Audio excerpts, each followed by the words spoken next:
예, 반갑습니다. 같은 승무원의 입장에서 그리고 오랫동안 이 싸움을 같이 해왔던 조합 활동가의 입장에서 앞에서 두 분 발제자께서 이미 얼마나 그 직접 고용이 타당하고 원칙적인 문제인지에 대해서 이미 다 말씀을 해주셨다고 봐요. 그리고 그거에 대해서 뭐 동의하지 못할 내용이 하나도 없어서 이걸 토론의 내용으로 가져가기보다는 사실 저한테 이제 이 토론에 참여해 주십사라고 말씀을 하실 때 항공사 승무원으로서 이제 항공사 승무가 일어나는 환경과 여기 이제 KTX의 승무 환경이 그리 다르지 않은 부분이 있기 때문에 좀 비교해서 얼마나 이 안전 업무에 속하여 있는 승무원들의 정규직화와 직고용의 문제가 대단히 중요한 문제인가를 다시 한번 환기하는 그런 토론이 좀 됐으면 좋겠다는 말씀을 해주셨고요. 자료를 좀 늦게 드려서 여기 안에는 들어가질 않네요. 네. 일단 최근에 저희 제가 아시아나항공 출신인데요. 기내식 사태로다가 온 국민의 지탄을 받았죠. 아니 온 국민 정도가 아니라 전 세계적인 아주 우스운 꼴이 됐습니다. 근데 그런 상황을 맞이하게 된 결정적인 원인이 보면 결국은 더 싸게 그리고 자기 책임에서 벗어나가지고 외주, 하청, 재하청 기내식 업무를 그렇게 주는 과정에서 그런 사태가 벌어진 것이 드러났잖아요. 온 국민이 알게 됐습니다. 다행히도 그 기내식 업무는 그냥 드시는 일이기 때문에 드시는 거기 때문에 안전 업무에서 크게 벗어나 있긴 합니다. 뭐 식중독 정도의 문제이긴 하지만 그런데 이미 항공사 많은 부문에서 기내식이 아니라 정비 부문 같은 경우도 타이어를 교체하는 작업, 뭐 타이어를 갖다가 이제 닦고 다시 이제 뭐 약간 정비하는 과정이나 아니면 부품들을 수급하는 과정 뭐 이런 것들처럼 약간은 주요 업무에서 벗어난 업무들은 이미 외주를 주거나 용역업체에 맡겨버리는 일들이 지금 벌써 많이 진행이 된 상황이에요. 그러다 보니까 최근 들어 특히 아시아나항공 같은 경우 그런 것들이 많은데 정비 불량이나 지연 같은 것들이 그런 사유로 해서 점점 발생하고 있는 거고 지금은 지연이고 정비 불량 정도지만 조금만 있으면 안전사고는 기다려주지 않지 않습니까? 어느 순간 발발하는 것이 그리고 우리가 기대하지 않아도 발생하는 것이 어느 순간 발생하는 건 안전사고이기 때문에 그런 거에 대해서 지속적인 안전에 대한 관심과 2014년 세월호 사건 이후에 우리가 계속해서 얘기하고 있는 것처럼 국민들이 환기하고 이렇게 지속적으로 문제 제기하고 싸워나가는 것이 대단히 중요하겠다는 생각을 가지고 있고요. 그 KTX 승무원들의 업무는 앞쪽에 워낙 많이 해오셨고 워낙 많은 내용들을 지금까지 보아왔기 때문에 아시다시피 안전 업무를 포괄해서 대단히 많은 포괄적인 내용을 안고 있지 않습니까? 그 비행기도 마찬가지지만 KTX나 우리 열차 같은 경우도 비예측성이 굉장히 큰 고속으로 달리는 열차잖아요. 그리고 그 안에는 우리가 예측할 수 없는 승객들이 다양한 연령대와 국적 우리 같은 경우는 훨씬 더 다양한 국적이겠지만 그래도 지금 열차 같은 경우도 다인종들 많이 탑승하시고 그다음에 상태도 굉장히 다양한 분들이 탑승을 하신단 말이죠. 그런 곳에서 그 이용객들의 생명과 안전과 직접적으로 연관성을 가진 우리 KTX 승무원들이 여러 의미에서 저희 항공사 승무원하고 유사성이 대단히 크기 때문에 우리의 직무 체계나 운영 체계를 좀 들여다보고 민간 기업인 우리조차도 이렇게 승무원들에 대해서 직고용하고 훈련시키고 중요도를 높여가고 있는데 전 국민이 사용하는 이 공공기관에서의 KTX 승무원들에 대해서 어떤 입장을 취해야 되는가 우리는 다시 한번 들어봤으면 좋겠다라는 생각을 합니다. 항공사 조직 같은 경우는요. 여기도 마찬가지예요. 저희도 운송업, 영업, 일반, 정비, 운항은 이제 여기도 열차 모시는 분하고 승무원이 있는 것처럼 저희도 조종사랑 캐빈 승무원이 나눠져 있죠. 근데 캐빈 승무원의 주요 업무라는 것이 저희가 이제 업무 매뉴얼이라고 하고 국토부에서 인가받는 매뉴얼들이 다 있지 않습니까? 그 매뉴얼을 보면 제1순위가 비상 탈출 업무예요. 안전 업무거든요. 제1순위.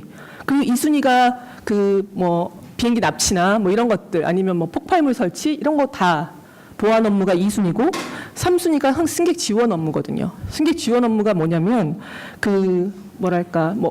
안에서 아파서 쓰러지시거나 아니면 갑자기 뭐 승객들끼리 싸우시거나 뭐 이런 경우도 있고, 화장실에 들어가셨는데 안 나오고 뭐 이런 것들 뭐 해드리는 거, 승객 지원 업무가 3순위고, 그 다음에 저희가 가장 승객들이 많이 저희를 알고 있는 승객 서비스, 기내 서비스가 제 4순위 업무거든요. 하지만 우리가 훈련받고 우리가 가장 중요하게 생각하고 자격을 가지고 있는 업무는 비상탈출 업무고 안전 업무, 이 부분에 대해서 훈련받고 1년마다 자격을 갱신하고 이런단 말이죠. 그게 우리 승무원들과 크게 다르지 않은 게 KTX 승무원들의 업무라고 저는 생각하고 있고 그렇게 알고 있습니다. 근데 항공사의 지금 인력 상황을 쭉 보게 되면 지금 국내 항공사는 많습니다. 한 7개 정도 됩니다. 대한항공하고 아시아나항공 같이 이제 거대 항공사가 좀 있고요. 자회사들이 진에어와 에어부산, 에어서울이 이제 LCC 항공사로 존재합니다. 그리고 그것과 더불어 제주항공, 티웨이항공, 이스타항공 뭐 이렇게 쭉 있죠. 근데 거의 보면 아시아나항공하고 대한항공이 차지하는 비율이 거의 80%가 넘은 수준으로다가 거의 뭐 시장을 잠식하고 있다고 보시면 되고, 그런 독과점 형태가 결국은 요즘같이 양대 항공사의 아주 우승골을 보여드리고 있는 것 같아 좀 안타까운 마음을 함께 전합니다. 근데 그 항공사 중에서 특히나 저비용 항공사들이 비정규직 비율이 굉장히 높아요. 그리고 각 항공사별로 그 비정규직 비율이 거의 50% 이상을 차지하고 있거든요. 그런데도 불구하고 승무원 업무하고 일반 그 사무실에서 근무하는 업무, 그리고 정비직 업무는 비정규직 채용에 있어서 거의 제외되어 있어요. 모든 영역에서 거의 간접 고용이 확대되어서 대부분 외주화되고 아웃소싱하고 있지만, 예를 들어서 뭐 IT 업종, 그 다음에 표 판매, 그리고 뭐 고객 만족실, 그 다음에 교육 업무, 이런 것들이 거의 다 외주화되거나 다른 데서 위탁 사업으로다가 진행하고 있지만, 정비 업무나 운항이나 캐빈, 승무원 같은 경우는 외주화나 다른 비정규직으로다가 사용을 못하고 있습니다. 대한항공에서도 그렇고 아시아나항공에서도 그렇고 승무직에 관련, 캐빈 승무직에 관련해서는 계속해서 파견 업종에 승무직을 넣어주기를 밑에서 로비한 걸로 알고 있습니다. 그럼에도 불구하고 이 승무직이라 가지고 있는 것이 제1 업무가 아까도 말씀드렸다시피 안전에 밀접한 업무이기 때문에 파견 업종으로 들어가지 있지 않고 지금처럼 정규직으로 회사에서도 우리 민간 기업에서도 그 사람들을 교육시키고 현장에 배치하고 있거든요. 이건 굉장히 중요한 의미를 담고 있다고 생각하고요. 그 승무원들이 어떻게 고용되고 직접 편제가 되는지 이것도 좀 들여다보겠습니다. 승무원들 시험에 관련해서 조금 관심을 가져보신 분들도 꽤 많으실 거라고 생각을 하거든요. 승무원들이 고용할 때 기본적으로는 인턴으로 많이 뽑습니다. 인턴을 뽑아서 1년에서 2년 정도를 사용을 하고 그중에서 업무 평가에 따라서 거의 대부분은 정규직 전환을 시킵니다. 근데 이제 1년 단위나 2년 단위를 사용할 때도 이게 업무에 배치할 때도 거의 우리 같은 경우 아시아나항공 같은 경우는 그룹제라고 해서 한 그룹이 비행을 한 1년에서 2년 정도를 같이 움직이게끔 하는 곳에 편제를 시킵니다. 인턴 또한. 그래서 그 팀과 함께 비행기가 보면 뭐 여기도 열차 문마다 뭐 이렇게 담당자들이 있는 것처럼 저희도 담당 문이 따로 있고 거기서 맡아야 하는 업무들이 따로 있거든요. 그런 것들을 공통으로다가 협업할 수 있는 체계를 계속해서 익히도록 하는 거를, 그리고 그런 것들을 아래 후배들한테 교육시키게끔 하는 구조를 가지고 있어요. 그러면서 다시 정규직 전환을 시키고, 왜냐하면 대단히 중요한 거는 결국은 비행기나 철도나 모든 곳에서 어느 한 사건이 발생했을 때는 혼자서 처리할 수 있는 없는 일들도 대단히 많이 발생을 합니다. 그렇다면 환자 한 명이 쓰러져도 나는 이 사람을 갖다 관찰하고, 너는 가서 보고를 하고, 너는 가서 시간을 재고, 너는 가서 장비를 가져오고, 이런 것들이 순간에 이루어져야 되지 않습니까?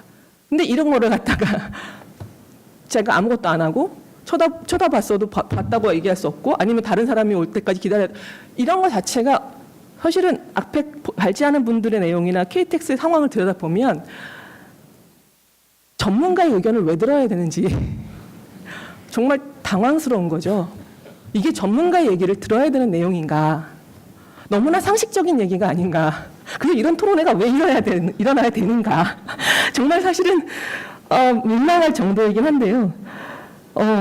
네, 그래요. 하여튼 그래서 승무원으로 입사를 해서 이제 정규직 전환이 되면 계속해서 교육 체계를 밟아서 뭐 EY 클래스에서 일하고 비즈니스 클래스, 탑 클래스로 갔다가 퍼스트 클래스로 갔다가 다시 내려와서 이제 사무장이라고 얘기하는, 여기서 얘기하는 뭐 열차 팀장 정도의 권한을 가지나요? 그런 위치에 있어서 전체 승무원들을 관할하는 그런 역할을 맡게 됩니다. 여기서도 열차 팀장과 승무원들이 분리되어서 얘기하는 출입문 개폐, 노약자 승하차 여러 가지 내용들이 있잖아요. 그런 것들이 결과적으로는 다 협업해서 이루어져야 되는 비행기 안에서의, 철도 안에서의 같은 내용이라고 보여지기 때문에 분리할 수 없다. 이건 대단히 상식적이다라는 생각으로다가 저는 쳐다봤고요. 케빈 승무원들이 회사를 출근해서 비행기를 마무리할 때까지 업무 프로세스를 보면 회사를 출근해요. 비행기가 출발하기 한 2시간 10분이나 2시간 40분 전에 출근을 하지만 출근해서 바로 브리핑을 들어갈 수 없기 때문에 브리핑 시작하기 한 30분 전쯤에 회사 출근해서 오늘 어떤 비행기로 어떤 손님들의 구성으로 몇 시간을 날아가는 곳의 상황은 어떻고 이런 것들을 습득하고 캐빈 브리핑을 들어가죠. 들어가면 들어가서 사무장이 주관하에서 또다시 얘기하는 거는 오늘의 비행 루트는 어떻고 손님들은 어떻기 때문에 어떠한 것을 고려해야 하고 그다음에 오늘 비행 시간은 어떻기 때문에 자기 체력을 어떻게 안배할 것이며 맡은 곳은 어디기 때문에 거기서의 비상 장비는 어떻고 이걸 어떻게 활용하는지 또 안전에 대해서 다시 한번 고민하고 그다음에 또 운항 브리핑을 하게 되죠. 기장들과 만나서 1시간 후에는 굉장히 구름이 많아서 많이 튈 거니까 그때는 안전벨트 체크해야 되고 승객들이 움직이지 않게 해야 되고 이런 것들을 공유한단 말이죠. 계속해서 2시간 비행이건 5시간 비행이건 12시간 비행이건 간에 가장 중요한 건 승객을 가장 안전하게 목적지에 도착할 수 있도록 해주는 게 우리의 업무란 말입니다. 그거에 대해서 끊임없이 협업하고 얘기하고 공유하고 우리가 준비하고 그래야지만 사고가 발생해도 우리가 대처할 수 있는 거지 않습니까? 근데 그런 얘기들이 다 분리되었다고 생각한다면 그래서 어떻게 그 안에서 안전이 담보되고 승객들이 안심하고 목적지까지 갈 수 있을지 정말 의심이 되는 상황이라는 겁니다. 그래서 다시 한번 말씀드리지만 캐빈 승무원의 업무는 가장 1순위가 안전 업무입니다. KTX 승무원의 가장 1순위는 안전 업무입니다. 저는 그렇게 생각하고 있고요. 그 안전이 담보되지 않는다면 그 이상의 서비스, 안전이 가장 큰 서비스라고 저는 생각을 하거든요. 저는 이거 발제를 준비하면서, 토론을 준비하면서 조금 됐어요. 샌프란시스코 사고를 돌아봤습니다. 샌프란시스코에서 저희 아시아나항공 보잉 777기가 뒷꼬리가 그 활주로에 부딪히면서 두동강이 났어요. 296명의 승객이 탑승을 하셨고 승무원이 16명이 탑승을 했어요. 근데 그 큰 사고에서도 단 2명만 돌아가셨어요. 돌아가신 분도 직접적인 그 충격의 원인이라기보단 나온 다음에 그 2차 사고로다가 돌아가셨는데 비행기에서는 그 777 같은 경우는 총 8군데의 탈출로가 있습니다. 문이. 그 8군데를 통해서 그 안에 있는 승객들이 90초 안에 모두 탈출시킬 수 있도록 훈련을 받아요. 매년 국토부의 인가를 받은 교육과정을 인수해야지만 저희가 자격이 갱신이 됩니다. 그런데 그날 탑승했던 사무장이 가장 나이가 많았어요. 뒤쪽 꼬리가 날아갔잖아요. 그 사람이 판단해서 전체 승무원들과 협업해서 그 사람들을 탈출시키지 않았다면 화재 발생하고 훨씬 더 큰 인명피해가 날 거란 말입니다. 그러면 지금 KTX에서도 그런 사고가 나기를 기다리고 있는 건가요? 그런 사고가 나야지만 이 문제를 환기할 건지 정말 묻고 싶은 거예요. 응? 그래서 승무원의 업무는 다시 한번 말하지만 안전 업무가 1순위다. 그리고 그런 것들을 가장 중심에 놓고 우리 KTX 승무원들에 대해서 훈련이나 아니면 자격 요건이나 이런 것들을 조금 더 강화할 필요는 있다고 저는 생각해요. 그게 훨씬 더 자부심으로 작용할 거라고 생각하고 자신의 업무에 대해서 평가도 훨씬 더 높아질 거라고 생각합니다. 저는 이런 내용들을 아까 우리 발제자께서 계속 얘기를 해주셨는데 무엇이 이것을 막고 있나, 우리의 직고용을 막고 있나 부분에서 굉장히 정치적 함의가 크다고 생각을 합니다. 결과적으로는. 그렇기 때문에 어찌 보면 안전보다는 돈, 정치적인 함의 이런 것을 끊임없이 문제 제기할 필요가 있다. 그리고 우리의 업무에 대해서 중요성에 대해서 인식이 부족한, 특히 안전에 대한 인식이 부족한 것에 대해서 우리가 모두가 계속해서 같은 얘기들로 사람들에게 환기시켜갈 필요가 있다는 생각을 좀 하고요. 특히나 저도 승무원이어서 경험해봤던 바에 의하면 특히 제가 바지를 이 안에서 만들기 위해 인연을 쌓아봤던 사람으로서 특히 여성으로서 고용을 많이 하고 이 직종에 대해서 여성성을 강조하면서 결국은 업무의 중요성이나 업무의 전문성에 대해서는 별로 인정하지 않는 그런 거에 대한 고용의 형태에 대한 문제 제기도 분명히 필요하다. 저는 생각을 좀 합니다. 그중에서 그 저임금이나 비정규직의 당연함 이런 것들이 좀 더 발생하고 있지 않나라는 생각을 하기 때문에 이 문제도 우리 노동조합과 더불어 더 큰 문제 제기가 필요하겠다라는 생각을 좀 하고 있습니다. 몇 분 지났죠? 이제 마무리해 주셔야 됩니다. 네. 아유, 20분이라는 거 되게 무섭네요. 민간 사업장보다 공공기관은 훨씬 더 책임감이 크다고 생각하거든요. 그렇기 때문에 공공기관이 더 많은 시민들의 안전을 위해서 제대로 된 길을 가지 않는다면 강제로라도 그 길을 가게끔 만들어야 되는 게 우리의 역할이라 생각을 하고요. 저희 당 차원에서도 계속해서 이제 이 사법농단 관련해서 이제 문제 제기하고 싸우고 있는 상황이기 때문에 끝까지 같은 승무원의 이름으로 저도 끝까지 함께하겠습니다. 네, 고맙습니다.